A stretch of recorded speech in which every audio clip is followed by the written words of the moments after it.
아멘. 귀한 찬양 감사드립니다.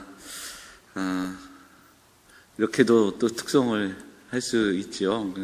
참 감사하고 또 이 귀한 찬양으로 준비해 주신 우리 예배국 그리고 찬양대 성가대분들 정말 감사드립니다. 생각보다 제 분량이 작아가지고 조금 제가 완성본을 보고 조금 마음이 상하긴 했는데, 제가 1시간에 걸려서 녹화를 했는데 다음에 또 좋은 우리 기회가 있으면 그 시간을 통해서 우리 또 이렇게도 아름다운 찬양을 좀 만들어 갔으면 좋겠다 하는 마음이 있습니다. 이를 위해서 수고해 주신 분들, 특별히 우리 임승엽 집사님, 또 이두희 청년이 편집을 위해서 수고했는데요. 너무너무 감사드립니다. 본문의 말씀을 가지고 오늘 증인이라는 제목으로 하나 말씀을 좀 나누도록 하겠습니다. 오늘 부활주의를 조금 한 달 정도 늦었지만 우리가 기억하고 또 다시 한번 감사하고 또 말씀을 붙들고 기도하면서 우리에게 부활의 첫 열매가 되어주신 주님을 한 번 더 기억하는 그런 날로 삼고자 오늘 우리 교회는 부활절 감사 예배로 우리가 함께 합니다. 아무쪼록 힘들고 어려운 시간들이지만 부활의 소망을 우리에게 허락하신 그 주님을 바라보면서 오늘 이 아침에도 다시 한번 예배를 통해 그 주님 주시는 마음으로 우리가 일어서고 또 힘을 얻는 그런 귀한 시간이 될 수 있기를 간절히 소망합니다. 자, 우리 양옆에 계신 분들, 앞뒤에 계신 분들 인사하겠습니다. 잘 오셨습니다. 반갑습니다. 우리 인사할까요? 네.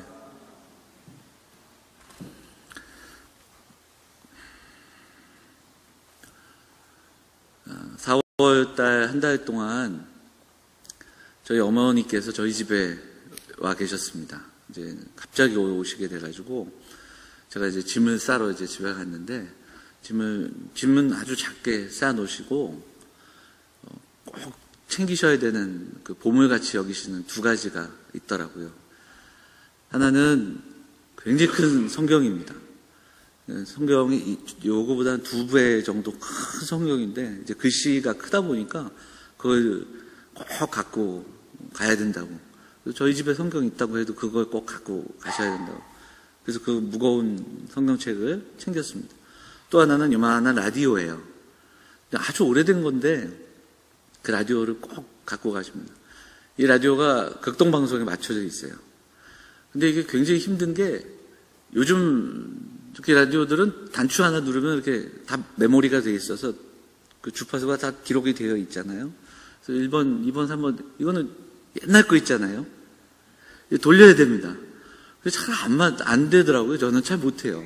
근데 이게 잘 돌려야 이게 주파수가 맞아가고 칙 하는 거기에서 잘 맞춰야 되는데 사실 잘 못하겠더라고요. 근데 어머니가 그거 참 잘 맞추시더라고요. 저 혼나기도 했습니다. 그것도 못하냐고. 왜 이 주파수 얘기를 하냐면 요한복음 1장부터 4장을 이제 읽는데 읽어가면서 이제 생각했던 것 중에 하나가 바로 그런 겁니다. 무언가 좀 안 맞아요.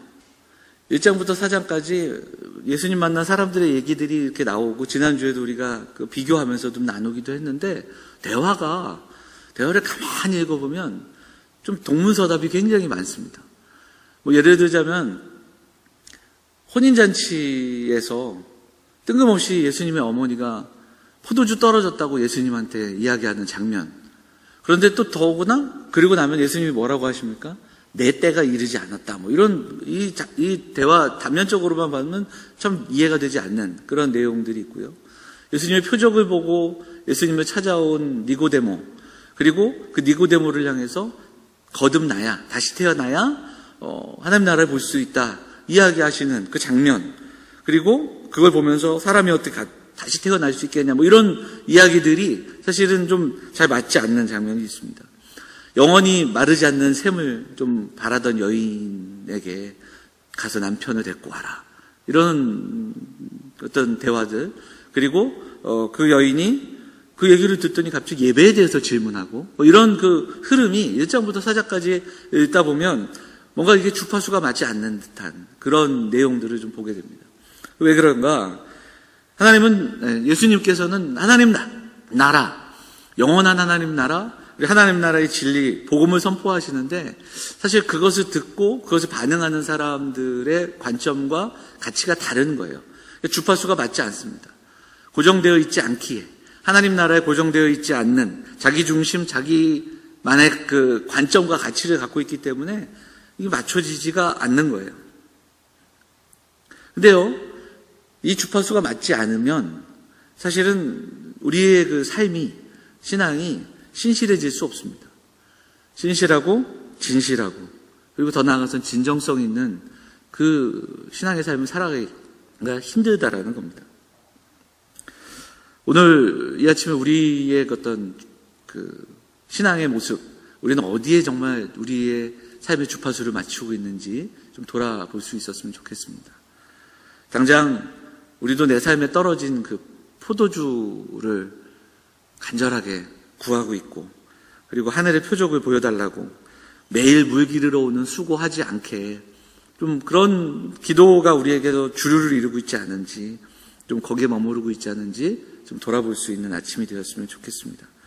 오늘 우리가 봉독한 본문에도 역시 비슷한 동문서답이 나옵니다. 자, 예수님과 제자들의 대화가 사마리아 여인의 이야기 가운데에 삽입이 되어 있습니다. 그래서 보면 27절부터 이어지는 내용이 이제 여자 여인이 마을로 뛰어가는 장면으로 시작되는데, 그리고 나서 이 여인이 동네로 들어갑니다. 그리고 나서 중간에는 무엇이냐면 예수님과 제자들의 대화가 나오고요. 그 다음에 다시 39절부터 이제 여인이 마을에 들어가서 만난 사람들의 이야기가 나오는 그런 구조로 본문이 되어 있습니다. 자, 보면, 그런데 예수님과 제자들의 대화를 가만히 보면 제자들이 먹을 것을 가져와서 예수님께 청하죠. 그랬더니 예수님이 뭐라고 하시냐면 내게는 너희가 알지 못하는 양식이 있다, 이렇게 이야기를 합니다. 그러니까 제자들은 또 뭐라고 얘기하냐면, 아니 누가 먼저 먹을 걸 드렸냐, 뭐 이런 이야기가 또 나오고요. 그러면서 이제 34절을 보면 예수님이 내가 말하는 양식이 무엇인지를 설명해 주십니다. 우리 34절 한번 읽어볼까요? 34절 같이 읽어보겠습니다. 시작. 나를 보내신 이의 뜻을 행하며 그의 일을 온전히 이루는 이것이니라. 예수님이 말씀하신 양식은 하나님의 뜻을 행하고 그의 일을 온전히 이루는 것, 그것이 참 양식이다 말씀하십니다. 예수님은 예수님의 모든 일상과 예수님의 어떤 걸음과 예수님의 삶이 하나님의 뜻 안에서 뜻을 이루는 그 삶으로 나아가고 있다는 것을 우리에게 보여주고 계시는 거죠. 이 말씀을 읽으면서 그런 생각해봤습니다. 어른들 가끔씩 그러잖아요. 먹지 않아도 배부르다. 우리도 그런 말 쓰지 않습니까? 저희 부모님이 오셔서 우리 아이들 보면, 손주들 보면서 안 먹어도 배부르다, 이렇게 이야기하는 그런 이야기들과도 같은데, 그런 얘기가 잠깐 생각이 났어요. 밥을 먹지 않아도 그 밥을 먹어 배부른 것 이상으로 우리에게도 뭔가 채워주는 것, 그것이 분명히 있거든요. 그러니까 예수님이 말씀하시는 양식이 물질적이고 우리가 먹는 양식이 아니었듯이, 예수님의 양식은 하나님의 뜻을 행하고 하나님의 일이 이루어지는 것을 보면서 그것으로 인해 기뻐하시고 그것을 통해 감사하셨던 그 장면을 우리가 볼 수 있는 겁니다. 그러면 여기서 말씀하시는 그 배부름, 하나님의 뜻, 하나님의 일은 또 무엇인가 보면 35절부터 38절까지 조금 더 부연 설명이 나오는 거예요. 그게 뭐냐면 추수할 때가 이르겠고 열매가 나오고 이런 내용들이 나오죠. 그래서 이 부분은 바로 예수님 말하는 양식, 하나님의 뜻은 추수하는 일입니다. 그리고 이 추수하는 것은 하나님의 사람들을 찾아 복음이 전해지고 그 복음을 듣고 또 하나님을 믿는 그런 장면들을 우리에게 말씀하고 있는 겁니다. 그리고 이것을 가장 잘 보여주는, 그러니까 하나님을 기쁘시게 하고 예수님을 배부르게 하는 그 한 장면이 어디에 나옵니까? 그 모델이 누구예요? 바로 사마리아 여인이에요.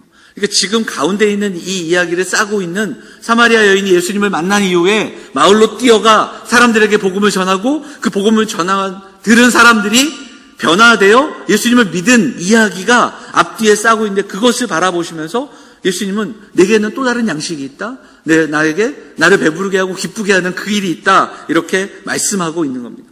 그래서 이 4장 본문을 이야기하는 많은 학자들이 예수님이 일부러 사마리아 땅으로 가셨다 이야기할 수 있는 근거도 여기에 있는 겁니다. 유대인들과 장벽 쌓고 있었던 그들, 유대인들과 서로 손가락질하며 또한 사람 취급하지 않았던 그런 시대 속에서 예수님은 그 땅으로 들어가 그 땅의 사람들이 복음을 듣고 그리고 예수님을 만나도록 하시는 장면이 4장 전체의 이야기라는 겁니다. 그 모델이, 그 예수님을 배부르게 했던, 기쁘게 했던 그 모델이 바로 사마리아 여자인 겁니다. 제자들도 아니고 유대인도 아니고 사마리아 여인이 바로 예수님이 말씀하시는 하나님의 뜻을 이루는 그 일을 감당하고 있는 겁니다. 자, 그럼 이제 다시 한번 지난주에 나눴던 이 여인의 모습을 우리가 좀 보도록 하겠습니다. 근데 우리가 지난주에도 잠깐 나눴지만 사마리아 여인을 우리가 묵상하면 이 요한복음 4장에서 이 사마리아 여인에 대한 좀 편견이 있습니다. 어떤 편견일까요? 이 여인이 부정한 여인이다, 음란한 여인이다, 이런 편견이 조금 있습니다. 왜 그렇죠? 왜 그렇죠? 남편이 5이고 그리고 지금 남편이 아닌 거예요. 그 본문이 나오잖아요. 앞부분 지난주에 나눴던 본문에 그 이야기가 나오기 때문입니다. 여러분, 남편이 5이다. 어떤 생각이 드십니까? 대단하고 부럽고 막 그렇진 않으시겠죠? 그렇진 않습니다. 대부분 좀 여러 가지 생각들, 좀 전에 말씀드렸던 그래서 음란한 부정한 여인이라는 편견이 우리에게 있습니다. 하지만 제가 지난주 말씀드렸던 것처럼 성경을 읽을 때 오늘 우리의 어떤 문화와 관점 속에서 만약에 이 부분을 그렇게 읽으면 그런 해석이 될 수 있습니다. 그리고 심지어는 더 나아가서 능력 있다, 대단하다 이렇게까지도 해석할 수 있겠죠. 그러나 여러분, 그 시대를 좀 가만히 보면 여인들이 이혼을 할 수 있는 그 어떤 결정할 수 있는 결정권이 여인들에게 없었습니다. 그리고 또 당시 여인들의 위치, 인권 이런 것을 좀 볼 때는 남편이 5이라는 이 말은 여인의 비참한 삶을 의미합니다.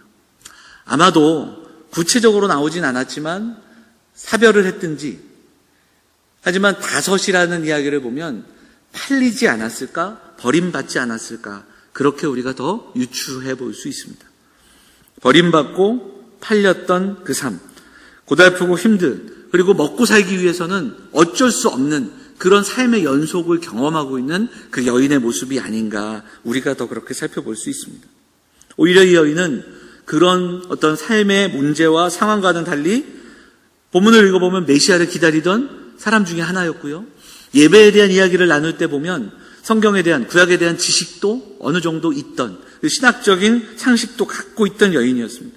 물론 남편이 이렇게 여럿이었던 삶, 조금 전 말씀드렸던 대로 피곤하고 지친 이 삶, 지금의 남편도 남편이 아닌 삶이 자랑스러울 수 없습니다.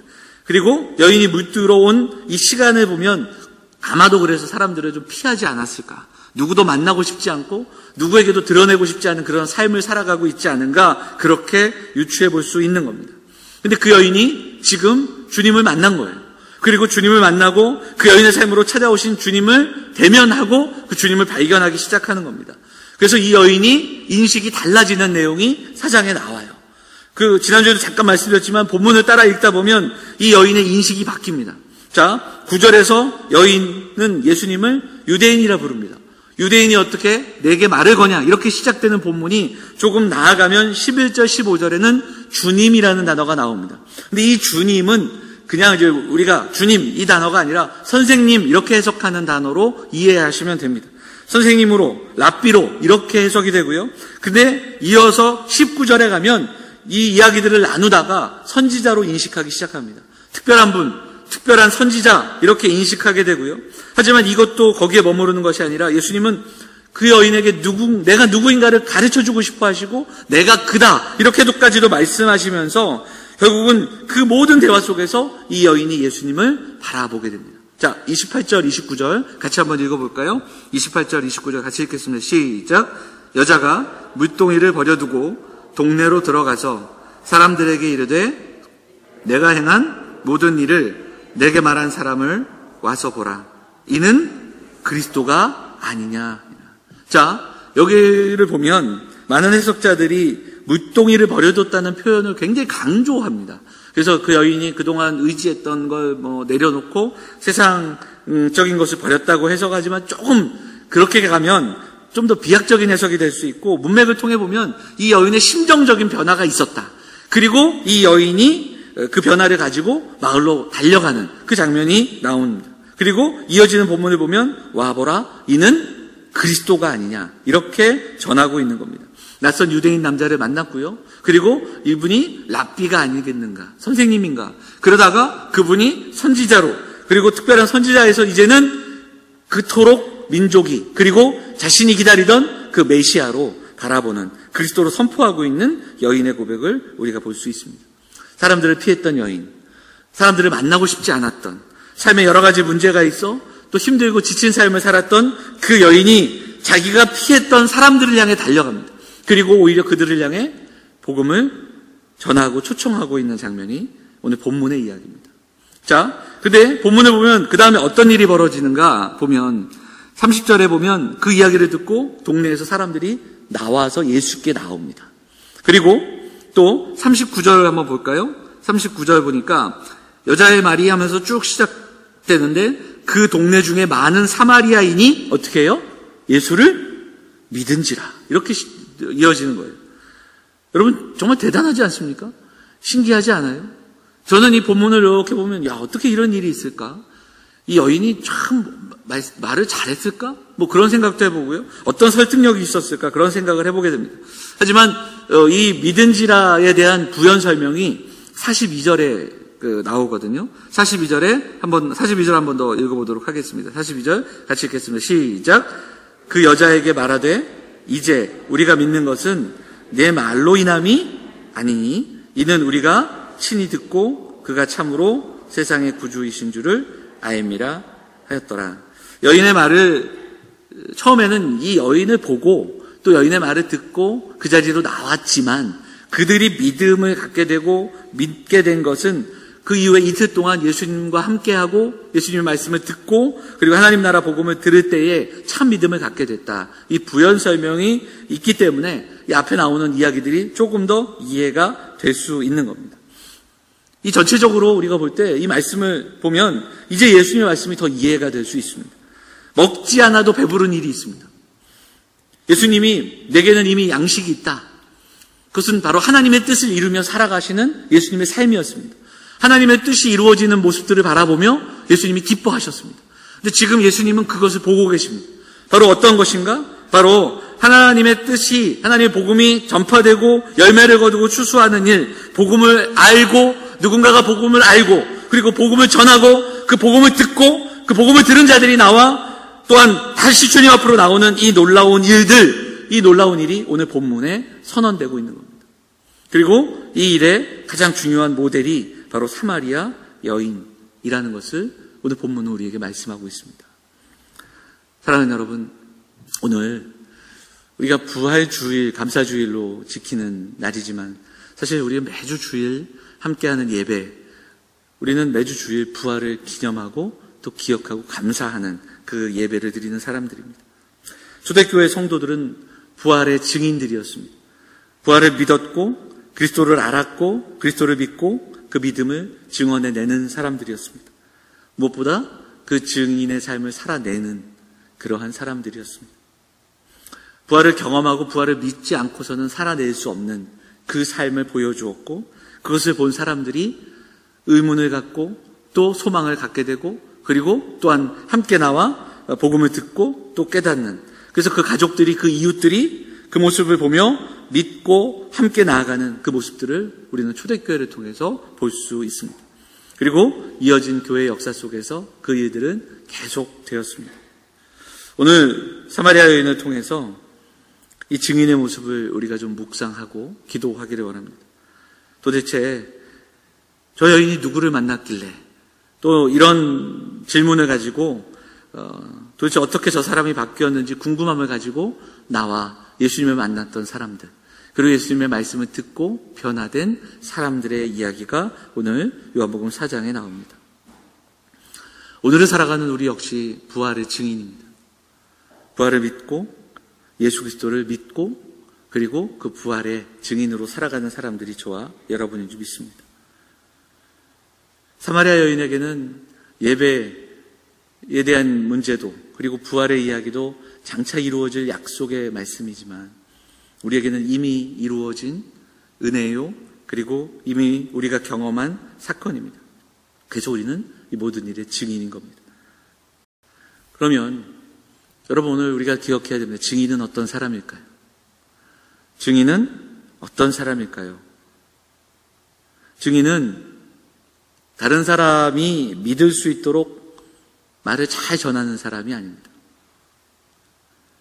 설득력과 논리를 가지고 큰 소리로 잘 설명해내고 잘 전하는 사람이 아닙니다. 성경이 말하는 증인은 전하는 것을 진짜 믿는 사람입니다. 아는 사람입니다. 예수 그리스도를 만난 사람입니다. 예수 그리스도를 만나야 증인이 될 수 있고 예수를 알아야 더 증인이 될 수 있습니다. 그리고 진짜 믿음을 가져야 합니다. 예수님을 만나야 하고 예수님을 믿어야 합니다. 예수 그리스도의 십자가가 그 보혈의 피로 그 피 묻은 십자가의 복음이 나를 위한 복음임을 믿고 죄의 권세에서 우리를 건지시고 사망 권세를 이기신 그 주님을 만나고 그 주님을 믿으며 살아가는 사람들, 그 참된 믿음의 소유자들이 증인인 줄 믿습니다. 또 증인은 어떤 사람입니까? 증인은 내가 본 그것, 내가 아는 그것, 내가 믿는 그것을 신실하게, 진실하게 드러내는 사람입니다. 그 믿음을 가지고 진정성 있는 삶을 살아내는 사람입니다. 이 부활의 아침, 사랑하는 우리 영화의 성도들이 먼저 분명한 것을 알고 믿는 사람들이 되고 그 믿음으로 살아감으로 부활의 증인으로 오늘 우리에게 허락된 삶을 살아가시는 사랑하는 영화의 성도들 다 되시기를 주의 이름으로 축원을 드립니다. 전도는 전도지를 가지고 교회를 자랑하고 목회자를 자랑하고 또 우리 교회의 어떤 프로그램들을 자랑하는 것이 아닙니다. 전도는 내가 전하고 믿는 것을, 아는 것을 큰 소리로 확성기에다 대고 전하는 것이 아닙니다. 예수님을 믿는다 하면서 사도신경을 고백하고 주 예수보다 더 귀한 것은 없다고 찬양하고 고백하면서 정작 살아가는 삶에서 그 믿는 대로 살지 못하며 삶의 자리에서 복음은 사라지고 진정성 없이 그저 내 삶을 채워가는 그 자리에 머무는 그런 삶을 머물지 않아야 합니다. 예전에도 한번 읽었는데요. 폴 길버트라는 사람이 쓴 시가 있습니다. 우리 한 구절 같이 한번 읽어보도록 하겠습니다. 같이 한번 읽어볼까요? 같이 읽겠습니다. 시작. 당신이 하는 행동으로, 당신이 하는 말로써 당신은 매일매일 한 장의 복음을 씁니다. 당신이 기록하는 복음은 어떤 것입니까? 사랑하는 여러분, 복음서의 뒷부분은 조금씩 다른 관점에서 마무리하고 있지만 그럼에도 불구하고 반복되는 그 이야기들이 있습니다. 특히 누가복음의 마지막 부분은 이렇게 이야기합니다. 누가복음 24장 48절에 뭐라고 합니까? 너희는 이 모든 일의 증인이라. 이 누가복음을 쓴 누가가 쓴 사도행전을 보면 사도행전 2장에 또 이렇게 기록되어 있습니다. 이 예수를 하나님이 살리신지라 우리가 다 이 일의 증인이로다. 그렇습니다. 우리는 증인의 삶을 살아갑니다. 증인은 누굽니까? 알고 믿는 자들입니다. 예수를 만난 자들이고 예수님을 더 깊이 알아가며 그리고 참된 믿음으로 살아가는 사람들입니다. 증인은 누굽니까? 그 믿음을 살아내는 사람들입니다. 전에 없던 힘든 시기를 우리가 보내고 있습니다. 지난 몇 달 동안 우리 성도들이 참으로 힘들게 하루하루를 보낸 줄 압니다. 그리고 이제 코로나 이후에 우리가 살아가는 세계가 어떻게 변하게 될지 아직 가늠하기가 쉽지 않습니다. 하지만 우리가 살아가는 현장 그리고 삶의 자리가 바뀌고 변해도 우리에게는 변하지 않은 분명한 사실이 있습니다. 분명한 진리와 고백이 있는 사람들이 바로 저와 여러분인 줄 믿습니다. 바로 우리는 부활의 증인들입니다. 오늘 우리가 증언해내야 하는 복음이 무엇인지를 한 번 더 묵상해내기를 원합니다. 우리가 힘겨운 가운데서도 예배하며 또 말씀을 통해 주님을 더 알아가고 또 주님을 만나야 하는 이유가 여기에 있습니다. 참된 믿음으로 주 앞에 서는 그 부활의 기쁨과 감격을 먼저 경험하는 사랑하는 성도들이 되시기를 바랍니다. 신실하게 진실하게 믿음으로 예배하고 기도하며 주님을 날마다 만나며 동행하는 우리 성도들이 되어야 할 것입니다.